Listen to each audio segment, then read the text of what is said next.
ജില്ലാ കുടുംബശ്രീ മിഷന്റെ നേതൃത്വത്തിൽ സ്നേഹിത ജെൻഡർ ഹെൽപ്പ് ഡെസ്ക് പ്രൊജക്ടിന്റെ 10ാമത് വാർഷികം വിപുലമായി ആഘോഷിക്കും.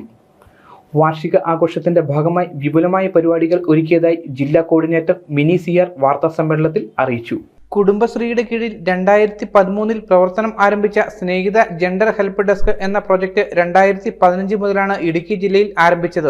ലിംഗനീതി ലഭ്യമാക്കുന്നതിനായി പ്രവർത്തിക്കുന്ന സ്നേഹിത എന്ന പദ്ധതി ഇതിനോടകം 3000-ലധികം കേസുകളിൽ ഇടപെടൽ നടത്തിക്കഴിഞ്ഞു. സ്നേഹിതയുടെ പ്രവർത്തനങ്ങൾ ഒരു ദശാബ്ദം പിന്നിടുന്ന വേളയിൽ ഈ പദ്ധതിയുടെ പ്രവർത്തനങ്ങൾ വ്യാപകമാക്കുന്നതിനായി 10ഓളം വ്യത്യസ്തമായ പരിപാടികൾ തയ്യാറാക്കിയിട്ടുള്ളതായി ജില്ലാ coordinator Mini C R Idukki press ക്ലബ്ബിൽ നടത്തിയ വാർത്താ സമ്മേളനത്തിൽ അറിയിച്ചു. 2013 കുടുംബശ്രീയിൽ ഈ സ്നേഹിതയുടെ പ്രവർത്തനം ആരംഭിച്ചിട്ടുള്ളത്. നമ്മുടെ ആശരണരായ സ്ത്രീകൾക്ക് കുടുംബ പ്രശ്നങ്ങൾ, അതുപോലുള്ള മറ്റ് വിഷമതകൾ അനുഭവിക്കുന്ന, പെട്ടെന്ന് വീട് വിട്ടിറങ്ങേണ്ടി വരുന്ന, അല്ലെങ്കിൽ ഇപ്പം ഒരു ടൗണിലോ അല്ലെ തെരുവിലോ ഒറ്റപ്പെട്ടു പോകുന്ന ഒരാൾക്ക് 2-3 ദിവസത്തെ ഒരു സങ്കേതം മാത്രമല്ല, ഇവിടെ നമ്മുടെ കൗൺസിലേഴ്സ് ഉണ്ട്, സർവീസ് പ്രൊവൈഡേഴ്സ് ഉണ്ട്. ഇവര് ഈ സ്നേഹിതയിൽ എത്തുന്ന ആളുകൾക്ക് അവർക്ക് എന്താണോ ആശ്വാസം വേണ്ടത് അത് 2-3 ദിവസം കൊണ്ട് അവരെ താമസിപ്പിച്ച് അത്തരം ഒരു പരിഹാര മാർഗത്തിലേക്ക് അവരെ കടത്തിവിടുകയാണ്. മുന്നോട്ടുള്ള ജീവിതത്തിലേക്ക് അവരെ നയിക്കാൻ ഉതകുന്ന രീതിയിലുള്ള പ്രവർത്തനങ്ങൾ നമ്മൾ ചെയ്യുക എന്നുള്ളതാണ് സ്നേഹിതയുടെ റോള്, കുടുംബശ്രീയുടെ സ്നേഹിതയുടെ റോള്. അപ്പോൾ 2013 സംസ്ഥാന തലത്തിൽ ആരംഭിച്ചെങ്കിലും ഇടുക്കി ജില്ലയിൽ ഇത് 2015 ആരംഭിച്ചത്. ആദ്യം കട്ടപ്പനയിലും അതിനുശേഷം ഇപ്പോൾ ഞാൻ പറഞ്ഞ ഇടുക്കിയിൽ 2015 മുതൽ നമ്മൾ പ്രവർത്തിച്ചു പോരുന്നു. ഇപ്പോൾ 3000-ലധികം കേസുകൾ നമ്മുടെ അടുത്ത് ഇതുവരെ എത്തിയിട്ടുണ്ട്.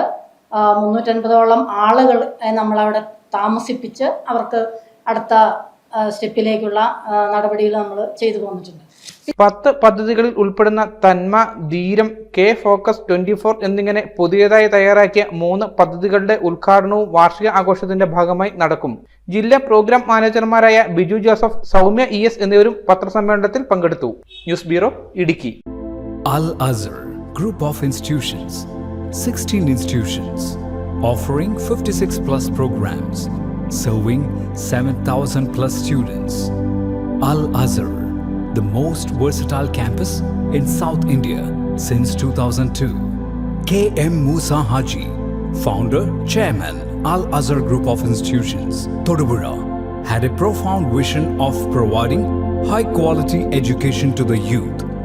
He wished to elevate the underprivileged and minority communities of the Idukki district by offering exceptional educational facilities. Located in the greenest city of Kerala, Al-Azhar offers an adorable environment for learning with 127 acres extensive campus, molding generations from kindergarten to masters.